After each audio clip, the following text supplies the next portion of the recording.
இன்றைக்கி நம்ம என்ன பார்க்க போகிறோம்னா 5G டெக்னாலஜி. ரொம்ப நாள் ஆச்சு இந்த 5G டெக்னாலஜி பற்றி. இப்போ ஒரு புது அப்டேஷன் இந்த 5G டெக்னாலஜியில் வந்திருக்கு. என்னென்னா, இந்த தடவை இதை லான்ச் பண்ணது இஸ்ரேல். இவ்வளோ பிரச்சனைக்கு நடுவில் அவங்க 5G டெக்னாலஜியை லான்ச் பண்ணிட்டாங்க. இந்த 5G டெக்னாலஜிக்கு பின்னாடி ஒரு உலக அரசியல் இருக்குது அப்படிங்கிறத எல்லாருமே பேசிக்கிட்டு இருக்கிறாங்க, எல்லாமே நடந்துக்கிட்டு இருக்குது. இந்த 5G டெக்னாலஜிக்கு முன்னாடி உள்ள 4G டெக்னாலஜி முழுக்க முழுக்க மேற்கத்திய நாடுகளுடைய கண்ட்ரோலில் இருந்ததுனால இந்த டேட்டாஸ் நீங்கள் என்ன சொன்னாலும் சரி, நம்முடைய மொத்த டேட்டாஸும் ஒரு கண்ட்ரோலுக்குள்ள தான் இருக்குது. யாரோ ஒருத்தர் கண்காணிக்க முடியும், கண்காணிக்கிறார்கள். அது ஒரு பெரிய வியாபாரம்னு வச்சுக்கோங்களேன். உதாரணத்துக்கு நான் சொல்கிறேன், இப்போ நீங்கள் ஒரு பொருள் வேணும்னு சொல்லி டைப் பண்ணுறீங்க உங்கள் ஃப்ரெண்டுக்கு, இந்த மாதிரி ஒரு ஷூ வாங்கணுண்டா எங்கே கிடைக்கும்னு கேட்டால் இது படிக்கப்படும். உங்கள் ஃப்ரெண்ட் மூலமாக மட்டும் இல்லை, அநேகரால் இந்த கம்பெனிஸால் படிக்கப்படும். அந்த கீவேர்டை எடுத்து அந்த வாட்ஸ்அப் நிறுவனமோ யூடியூபோ என்ன செய்வாங்கன்னு சொன்னால் அவங்களுடைய ஏஜென்ட்ஸ்க்கு கொடுப்பாங்க, அதாவது மற்ற நிறுவனங்களுக்கு கொடுப்பாங்க. அவங்க அந்த கீவேர்ட் ரிபோக் அப்படின்னு இந்த நம்பர் கார் தேடுறாருன்னு அதுக்கான ஒரு விளம்பரம் உங்களுக்கு வரும். நீங்கள் நினைப்பீங்க நம்ம தேடிக்கிட்டே இருந்தோம், எதேச்சும் அந்த விளம்பரம் வருதேன்னு.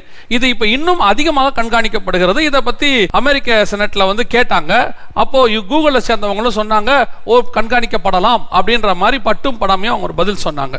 ஸோ இந்த 4G டெக்னாலஜி வழியாக இது முழுவதும் கண்காணிக்கப்பட்டு ஒரு இது மிகப்பெரியதான பிஸ்னஸ், டேட்டா பிஸ்னஸ்.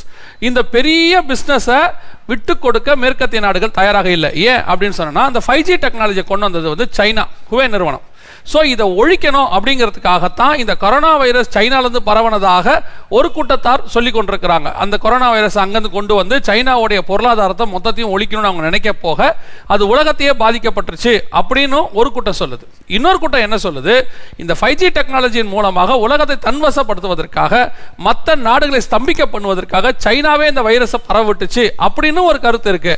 அதுக்கப்புறம் மற்ற நாடுகள் எல்லாம் பொருளாதாரத்தில் பின்தடையும் போது சைனா மேலோங்கி வரும். இதுவும் இப்ப நடந்திருக்கு. எல்லா நாடுகளும் பொருளாதாரத்தில் கீழே இருக்கும் போது சைனா மேல வந்துருச்சு.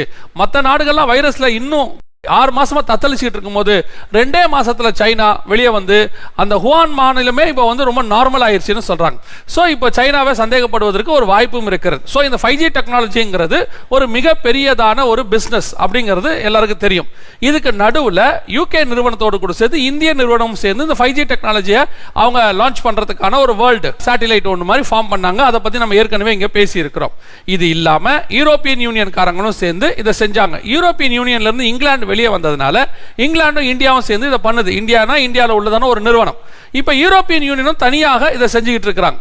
ஸோ இந்த 5G டெக்னாலஜிங்கிறது மிகப்பெரியதான அளவில் ஒரு மிக முக்கியமான டெக்னாலஜியாக மாறிக்கிட்டு இருக்கிற இந்த சிச்சுவேஷனில் திடீரென்று இஸ்ரேல் உள்ளே நுழைந்து இந்த டெக்னாலஜியை லான்ச் பண்ணிருச்சு. இப்போ லாக்டவுன் அங்கே நடக்குது, அங்கே மக்கள் போராட்டம் நடத்திக்கிட்டு இருக்கிறாங்க, பொருளாதாரம் பின்னடைவு நடந்துகிட்டு இருக்குது, மிகப்பெரிய அளவில் உயிர் சேதம் நடக்குது. இவைகளுக்கு நடுவில் இந்த டெக்னாலஜி லான்ச் பண்ணப்படுது. அப்படின்னா இவைகளுக்கு நடுவில் ரொம்ப அமைதியாக அந்த வேலையை செஞ்சு முடிச்சிருச்சு இஸ்ரேல் அப்படின்னு நம்ம சொல்லலாம். இந்த 5G டெக்னாலஜி உலக ரீதியாக நீங்கள் பார்க்கும்பொழுது சுற்றுச்சூழலுக்கு மிகப்பெரிய ஆபத்து, பறவைகளுக்கு ஆபத்து. பறவைகள் ஆர்வலர்கள், சுற்றுச்சூழல் ஆர்வலர்கள் இதை பற்றி நிறைய சொல்லி இருந்தாலும் கூட அதை தாண்டி இது நடக்குது. ஏன் உலகளாவிய டிபேட் நடந்து இந்த 5G டெக்னாலஜி வேண்டான்ற அளவுக்கே வந்தாங்க. ஆனாலும் இல்லை. ஆனால் நான் சொல்லுகிறேன், 5G அல்ல, இதை காட்டிலும் மோசமான ஒரு 6G டெக்னாலஜி வரும். அந்த 6G டெக்னாலஜி தான் கடைசியாக முழு உலகத்தையுமே ஃபிராக்ஷன் ஆஃப் த செகண்ட்ல நம்மளை பிடிக்கக்கூடியதான டெக்னாலஜி. அது இப்பவே ரெடியா இருக்குன்றது என்னுடைய கணிப்பு. இந்த 5Gக்கு அப்புறம் அது வரும் பாருங்க, அது உங்களை முழுவதுமாக கட்டுப்படுத்தக்கூடிய மிக மோசமான டெக்னாலஜியாக இருக்கும். அதற்கு பிறகு உலகம் ஸ்தம்பிக்கும், உலகமே அழிவுக்கு நேராக போவதற்கு அந்த டெக்னாலஜி பயன்பட்டாலும் ஆச்சரியப்படுவதற்கு இல்லை. 6G technology. ஸோ இப்போ அதற்கான எல்லா ஆயத்த பணிகளும் நடைபெற்று முடித்து விட்டன. இந்த 5G டெக்னாலஜியை நம்ம பிப்ளிக்கலா ஒரு இடத்துல பார்த்தோம்னு சொன்னா வசனம் சொல்லுது, ஓசியாவின் புஸ்தகத்தில் அவன் கொண்டல் காற்றை பின்தொடர்வான் அப்படின்னு இருக்கு. அந்த கொண்டல் காற்று அப்படிங்கிறது எதை குறிக்குதுன்னா, கிழக்கிலிருந்து வீசும் காற்று. இந்த 5G டெக்னாலஜி முதல்ல ஆரம்பிச்சது யாருன்னு கேட்டா சைனா, கிழக்கத்திய நாடு, கிழக்கத்திய ராஜான்னு பைபிள்ல இருக்கு. ஸோ இந்த கிழக்கத்திய நாட்டிலிருந்து வீசக்கூடியதான இந்த 5G டெக்னாலஜியை இப்போ இவங்க எல்லாமே அடாப்ட் பண்ணி இவர்கள் அதை அந்த கொண்டல் காற்றை இஸ்ரவேல் பின்தொடரும்னு இருக்கு. அதான் ரொம்ப முக்கியம். இந்த தீர்க்க தரிசனத்தோட நிறைவேறனா அவன் கொண்டல் காற்றை பின்தொடர்வான்னு இஸ்ரேலை பத்தி இருக்கு. இப்போ இஸ்ரேல் இந்த 5G டெக்னாலஜி சைனாவால் கொண்டு வரப்பட்ட அந்த 5G டெக்னாலஜியை பின்தொடர ஆரம்பித்திருக்கிறது. இது உலகத்தின் முடிவுக்கான மிக முக்கியமான அடையாளங்கள் ஒன்று.